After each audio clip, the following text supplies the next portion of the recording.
Really? We're gonna kill Kinemon off while Kaido plays Bop It? Twist It! Bop It! Dead. No! No, we're not playing Bop It to kill Kinemon. Yeah, Queen used an attack called Black Coffee, and yes, I'm drinking black coffee out of a 4-star Dragon Ball mug. Leave me alone. So yeah. Yeah, I like Queen a lot more after this chapter. I can't remember if he ever used that attack before. I don't think he did.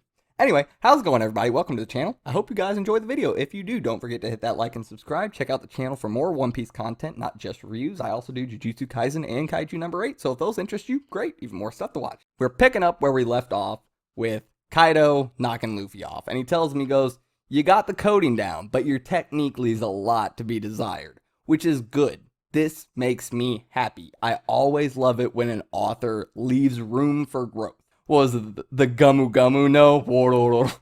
That was funny. That was funny. I love that.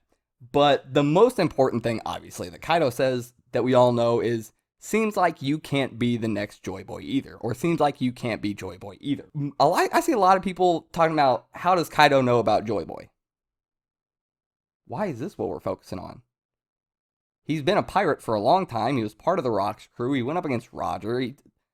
There's a good chance that Big Mom, Kaido, Shanks, they know more about the past than almost any other pirate out there. Say maybe for somebody like Robin or something, but they know a lot about the past. That does not surprise me. I mean, sure, we don't know they know about somebody like Joy Boy, but that's not a big surprise to me that he knows. What interests me more is the implications behind why he said it, how he said it, all of these things.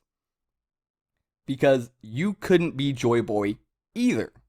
Who is he talking about the either? Was he talking about Roger? Or Shanks? Or both? I don't know. Why is he saying it like this? Why is he saying it to Luffy? I feel like it's not an inherited thing. It's not a prophecy thing. It's not Luffy was born to do this. I feel like it is much more simply, but kind of more grandiose to me, your actions, what you are able to do, how you do it, whether or not you change the world, how you change the world. Those things are what make you the next Joy Boy. You take up his mantle through your actions, the same way you would take up Roger's mantle through your actions of becoming King of the Pirate. The actions, what you are able to do, you have to take up that mantle yourself. It's not a oh, Luffy's destined to be the next Joy Boy because he had that will and Shanks gave him the straw hat. No. Luffy's will allows him to do and accomplish the things he needs to do to become the next Joy Boy. Or, in Kaido's eyes, he can't. So, I think the implications behind that are a lot bigger than how does he know about Joy Boy. I don't think how Kaido knows about Joy Boy is important at all right now. I think that is a minor factor in this. I want to know, what's he talking about? The implications, why is he saying all of these things? So, with that being said, we've talked enough about that. We got to move on. Kaido has the results of the battle transmitted through all the Marys throughout all of Onigashima, so everybody can know what has happened and the fact that Luffy is lost. A lot of the Straw Hats are just like, huh? Zoro and Sanji specifically are like, bullshit! They immediately are like, not happening. Sorry guys, it kind of did. I don't think it's necessary. He's not dead, kind of like Kaido's trying to say, but yeah, he did lose. So, past that, the stuff with Yamato was hilarious to me because they report that Yamato is openly carrying Momonosuke, meaning they can't even notice that that is a fake. And they also noticed correctly that Yamato doesn't have her shackles on anymore. So you can notice the shackles are gone, but you can't notice the obviously fake child just like strapped to her hip. Does that make sense to anybody else? How do you notice one thing but just not even notice the even way more obvious thing? What is going on here? Come on, guys, let's get it together a little bit. But moving on from that, because that's really all it is. Yamato's still just running diversion, just having fun, beating the crap out of people trying to get to Kaido. What she wanted to do in the first place. More importantly, we get Momonosuke reading Odin's journal and realizing, oh, with the stuff that's implied in here, I really cannot afford to die. And Shinobu's like, well, of course you can't. And it's like, Shinobu, listen to what he's saying. Come on. Listen to what he's saying, Shinobu. More important than just, oh, he's the next in line of the Kozuki clan, or the last of the Kozuki clan, whatever. More than that. Momonosuke's really learning exactly how important he is. And then we get something going on inside of his head, kind of like with Zunisha, where he could hear him and he's like, what's going on? But this seems kind of like pretty painful, and we have no idea what is going on inside of Momonosuke's head right now, assuming it has something to do with the voice of all things, almost obviously. But exactly what this is, I'm not sure, but Momonosuke's leading to something big. He's going to be extremely important in this, but we kind of all already knew that. Next, we get to move on to possibly one of my favorite, if not my favorite moments of this chapter, or scenes of this chapter, and it's Chopper kind of going ham. Like, I ain't gonna lie, Chopper's kind of a beast. Yeah, he's not hurting Queen, but still, he's throwing Queen around, just 100% stalling him. Queen can't really do any damage to the Alliance or the Raid right now. He's completely tied up with Chopper, and he's able to do this while Sparrow's just shooting arrows into his back. Like, what did he have, like 6-7 arrows just sticking out of his back? And he's just slamming Queen around? Like, that's pretty impressive, I'm not gonna lie. And then, yes, like I said, we get a little black coffee from Queen. As a man after my own heart.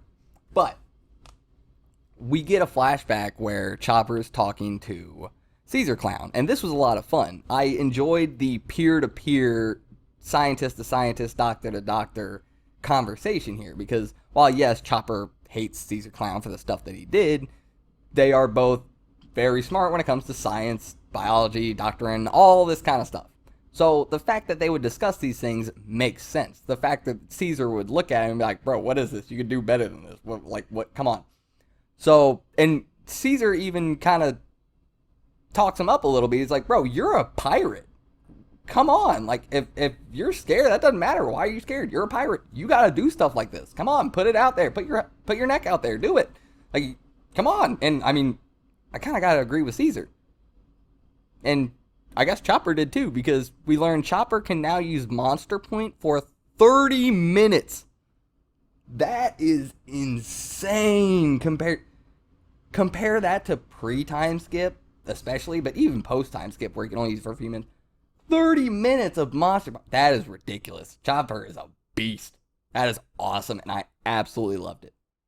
But this is where we lead into all of the Marys finally telling everybody the things that happened with Kaido and Luffy. And pretty much everybody's in disbelief on the side of the raid, the side of the rebellion, and pretty much everybody on Kaido's side is just like, woo, called it. That's great. That's awesome. Zoro and Sanji obviously lose no faith, just yelling out like, nah, I don't want to hear none of that. So I like that. I enjoyed that. All right. Here it is. This is the moment. Kiku is ketchup in a hot sauce factory. I know a lot of people are like, oh, Kiku, no, aw, Kiku, okay? No, we're not playing this.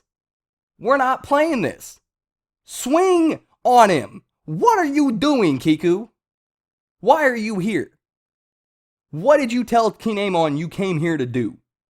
If you can't do it, you should have stayed behind and let another scabbard take your place and go with Kinemon. Okay? I don't want to hear none of this, oh, a sword gets dull against a friend. Kinemon's sword didn't get dull. He saw you laying on the ground holding you. He stood up, had a pretty sharp sword that went straight through Kanjuro. And we want to talk about friends. What happened to one of your friends the last time Kanjuro did this exact thing that you called him out on? You said this sick farce again. This exact thing. One of your friends got blown up. Did you forget about that already? So you're telling me that Kanjuro, dead Odin, fake dead Odin, means so much more to you than Ashura Doji jumping on a stick of dynamite to save your life? What about that, friend Kiku? Where are we right now? Are we at fun playtime? No, we're at war right now. Everybody else like, oh, Kiku, no, I'm tired of this. I'm tired of this. And I'm ranting, and I don't care. Kiku deserves to be ranted on right now. She's ketchup in a hot sauce factory. We're at war. Kanjuro blew up one of your friends, Ashura Doji. I'm not a huge Ashura Doji fan. He's cool, he's fine, he's whatever. He's chill. But Kiku, that's one of your best friends, and Kanjuro, I get it, another one of your friends, looking like Odin, he took you guys in, I get that, blew him up. And you were at war. And you already know this is the same trick he just pulled. And this is the whole reason you came here with Kinemon in the first place. And Kinemon was able to do it. You couldn't, though. Kiku is weak sauce, 100% through and through. She is ketchup in a hot sauce factory. She needs to get out. I don't care. All I did was get mad at Kiku when I saw this. Swing! Swing on him! What are you doing? Get that bottle of ketchup out. This is the Tabasco line. That's a defective bottle. So, moving past Kiku. Alright. So, Kinemon grabs Kiku. I feel bad for her, but nah. She needs to get dunked on. That was weak sauce. So, he grabs her, stands up, cuts Kanjuro down. Right there. He's done. He ain't playing no more. How it should have been. How it should be. We shouldn't be playing games no more. This is done. Game time over. And then Kaido came down. And, yeah. Kaido made sure that game time was, like, super over. Like, game time is done. So at first, I was like, Kinemon's got the swords up. Like, he didn't block it, but, and then I was like, oh, those swords are snapped. Oh, he snapped both them swords. That ain't good. That ain't good at all. Now, with that being said, I don't think that this just... I don't think Kinemon's dead right here, right now. Okay? I don't think this was immediate, like, splat of Kinemon's head. If so, and this is the reason why I don't think so, is that is also ketchup in a hot sauce factory, okay? If that is Kinemon's death scene, no build-up, no payoff with a downslope, no nothing, just Kaido drops in, bam, done. Kinemon's dead. That's weak sauce. For somebody like Kinemon, for somebody like him, who's traveled with us for this much, he can't go out that quick like that. Now, can this lead to Kinemon's death? Yes. Can he be, like, down and out after this? And, like, kind of, like, crawl to like, something? Yes. That's fine. This can, like, wreck him. It should wreck him. It was kind of drawn like that. But to be, like, this immediate death, like, out of nowhere, just drop down, bam, done, he's dead, bye. Relax. Kinemon should not be taken out like that. That is disrespectful to Kinemon. If he is to die, his death scene should have some sort of grandiosity to it, some sort of payoff, some sort of build up, some sort of drop down, something, anything, not just bonk. Really, we're gonna kill Kinemon off while Kaido plays Bop It? Twist it! Bop It! Dead. No, we're not playing Bop It to kill Kinemon. He's gonna have a better scene than that for his death if he dies. But like I said, this could lead to his death. This was a massive shot and he is not okay. So, with that being said, I got enough to edit. Kiku's weak sauce. That was terrible. I'm sorry, I apologize. I hope you guys enjoyed, and I'll see you next time. I'm out.